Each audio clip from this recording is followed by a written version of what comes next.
Everyone is talking about SpaceX, the rockets, the launches, the technology, and whether investors should participate in the upcoming IPO. But I think that's causing many people to miss the bigger story.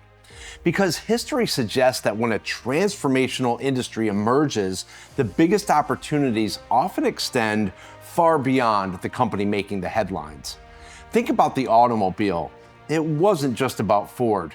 The automobile created fortunes for car manufacturers, but it also created opportunities in steel, rubber, oil, highways, insurance, logistics, and manufacturing. The internet wasn't just about Amazon.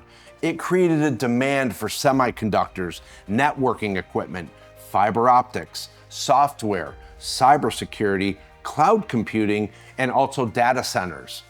Artificial intelligence isn't just about NVIDIA. It's creating demand for power generation, advanced memory, cooling systems, networking equipment, and AI infrastructure.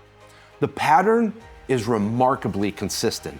A major innovation arrives and now everyone focuses on the headline company. Meanwhile, an entire ecosystem develops around it. That's why I believe that investors should think carefully about what SpaceX is actually creating, because the rocket may be the least important part of the story.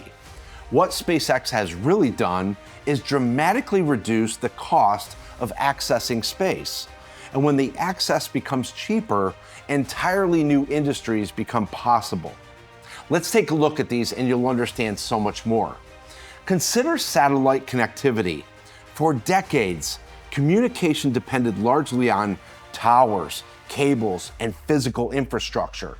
Today, satellite networks are expanding connectivity to places where traditional infrastructure is difficult, expensive, or impossible to build.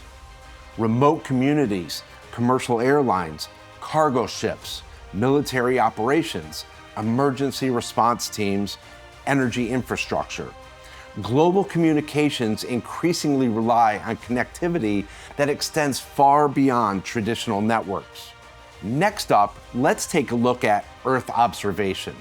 Thousands of satellites are collecting information about agriculture, weather patterns, shipping routes, energy production, environmental conditions, and economic activity.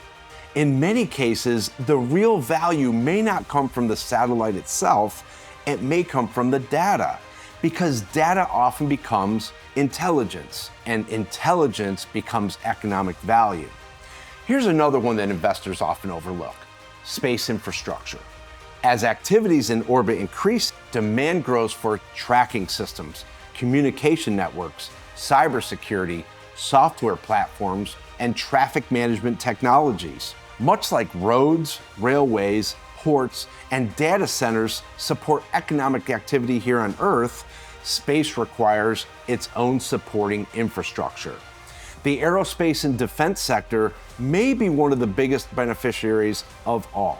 Governments increasingly view space as critical infrastructure tied directly to communications, navigation, intelligence gathering, surveillance, and national security. That trend is unlikely to reverse, and beneath everything sits a vast network of suppliers, advanced materials, semiconductors, optical systems, sensors, communications equipment, precision manufacturing. Thousands of companies contribute to every single launch, satellite deployment, and mission. Which brings us back to our original question: if SpaceX wins, who else wins? Because investors often become fixated on the company that everyone is talking about. Yet history suggests that some of the greatest opportunities emerge one or two layers beneath the surface. As we wrap up, please like and subscribe and follow us for more up-and-coming IPO videos. And remember this: artificial intelligence isn't just about chatbots, and the future space economy may not just be about SpaceX. It may be about the communication networks, data platforms, infrastructure providers, defense contractors, material suppliers, and technology companies helping to make the future possible. the rockets get the attention, the ecosystem may create the opportunity. Thanks so much for watching, and we'll see you on the back roads of retirement.